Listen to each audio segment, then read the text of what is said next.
Hello and welcome to the Grim Tutors, your one-stop shop for all things Magic the Gathering. My name's Oblivion, and today we're going to be hopping through the valley to learn more about Bloomburrow, the newest set in Magic the Gathering. As always, we are here to teach you all about the new mechanics that Bloomburrow has to offer. But first, we do have a couple of important updates. Our first update has less to do with Bloomburrow itself and more to do with rules. It's had Magic Twitter kind of livened up the last couple of days, but it seems that we've finally reached a agreeable resolution. So Moira, Trash Technician, is a raccoon warrior, and while he's great, cute, and cuddly, he has some interesting text that's caused a lot of questions. His text box states, "At the beginning of your first main phase." Now, historically, Magic cards have been templated to discuss either your pre-combat or your first main phase initially after your untap, upkeep, and draw steps, and post-combat. So the main phase that you get after you've already done all of the previously mentioned things and gone to combat, or at least through the combat step. The templating for main phases now and in the future is going to rely on first and second. First being pre-combat and second being post-combat.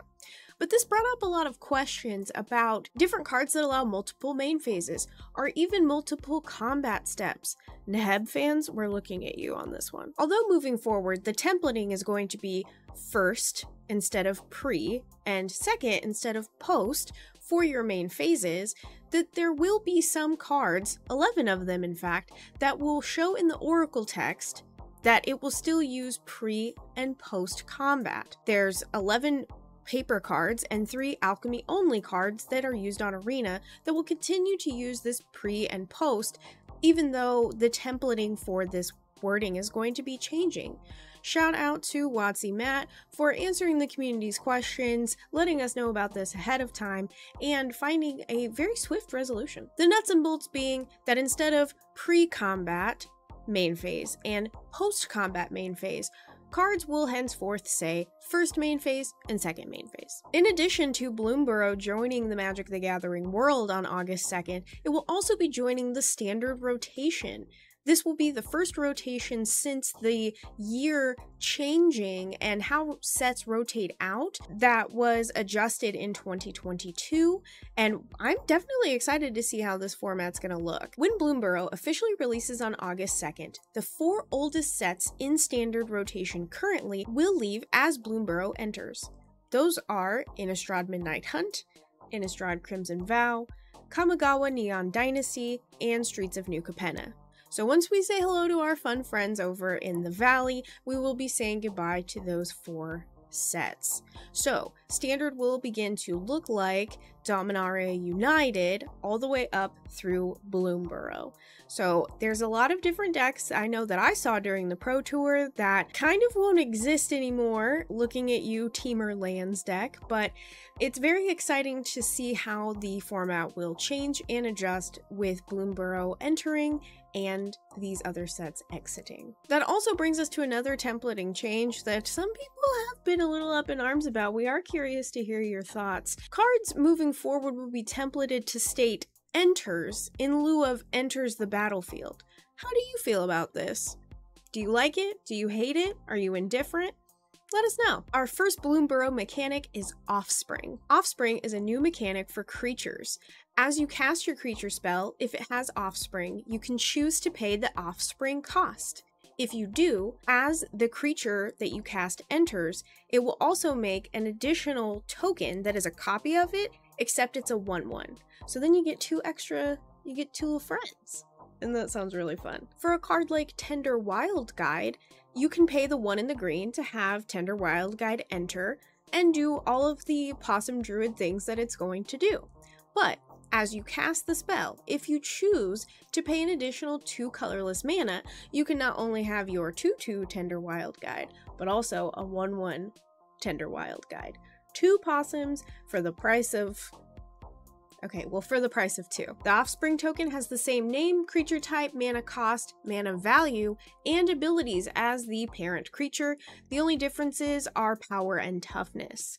If the creature with Offspring leaves the battlefield before the trigger resolves, you're still going to create the token because you paid the cost. Our next Bloomburrow mechanic is Gift. This will allow you to promise a gift to your opponent and possibly even get more benefits out of the spell that you've cast. So let's start with Kidnap. Kidnap is an enchantment aura that says, gift a card. As you cast a permanent spell with Gift, you can promise the gift to an opponent if you want. This is optional, and if you have more than one opponent, you only choose one and only one of them at most. They don't receive the gift yet, you're just promising it. When the permanent enters, the chosen opponent receives the gift. So in Kidnap's case, they draw a card. Each card with Gift will have additional or alternative effects if the gift was or was not promised. In Kidnap's case, promising the gift will change how its other enter the battlefield trigger ability functions. If you agree to let an opponent draw a card, you can avoid putting 3 stun counters on the creature you just stole. But not every gift is a card, and not every card with Gift is permanent. Sometimes you can even gift a fish, which is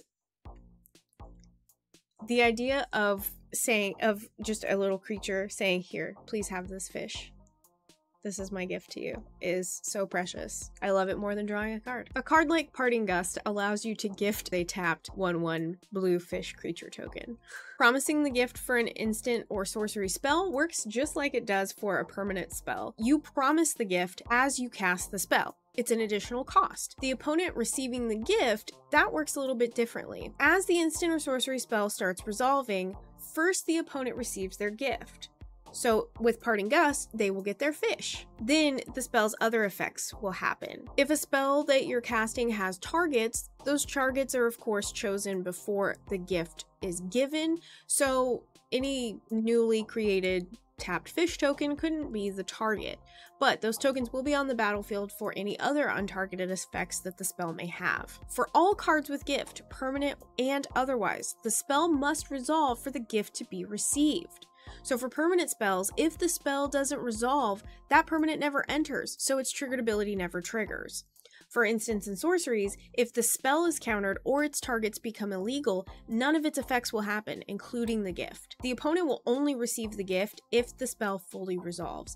If the spell is countered, so is the offer. If the permanent does not enter, the trigger doesn't go off to allow the gift to be received. Our next Bloomburrow mechanic is Forage. Forage is a new keyword action that allows you to either sacrifice a food or exile 3 cards from your graveyard. That's it. Those are the rules. Foraging is either sacrificing a food or exiling 3 cards from your graveyard. Couldn't be simpler. The only thing to remember is that if an ability triggers whenever you forage, it's looking specifically for the instruction to forage. So just because you sacrificed a food doesn't mean that you foraged. You have to be asked to do so by the game. We also have a couple new ability words that highlight either triggered abilities or things that you're doing during your turn, but aren't exactly their own standalone keywords.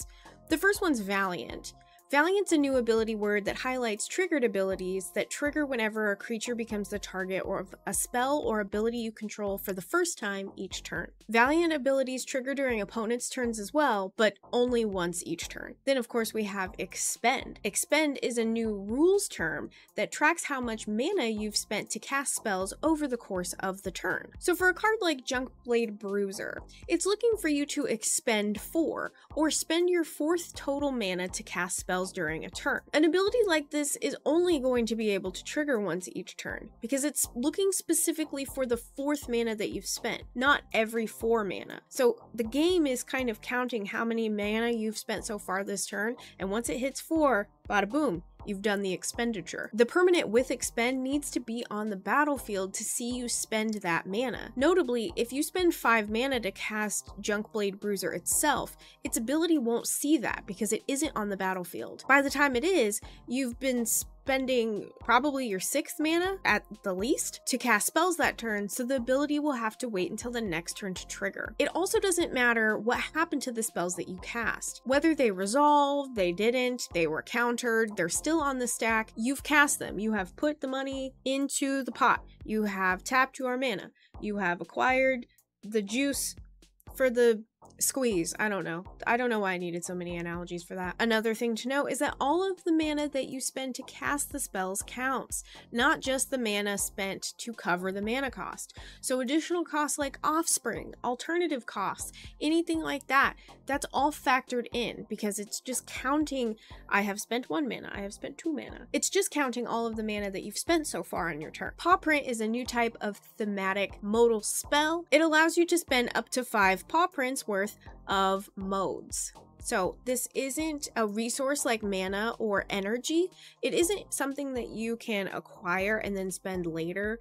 It's just a cute way of allowing you different choices while having different choices available to you. Your paw prints also don't carry over from one spell to the next. It's just, you've cast this spell. You have 5 paw prints available. How would you like to spend your paw prints? And then once it's over, it's over. You can also choose the same mode more than once, which is pretty cool. Bloomburrow pre-release starts on Friday, July 26th, and the official release is August 2nd. We are so excited to be hanging out in the valley and getting our paws on some very cute critters. What's your favorite thing about Bloomburrow? Let us know in the comments down below. If you'd like to support the show, please consider joining our Patreon at patreon.com/thegrimtutors. If you'd like to follow us on social media, you can do so at GrimTutorsMTG on all platforms. In the description below, we've got links to our bonfire store where you can get super cool merch like this, the Tutti Cuties Chibi shirt, and you can also check out our collaboration with Jank Mats, and you could get these same Tutti Cuties on a playmat for your next game night. Thanks so much for watching. We'll see you next time. Bye!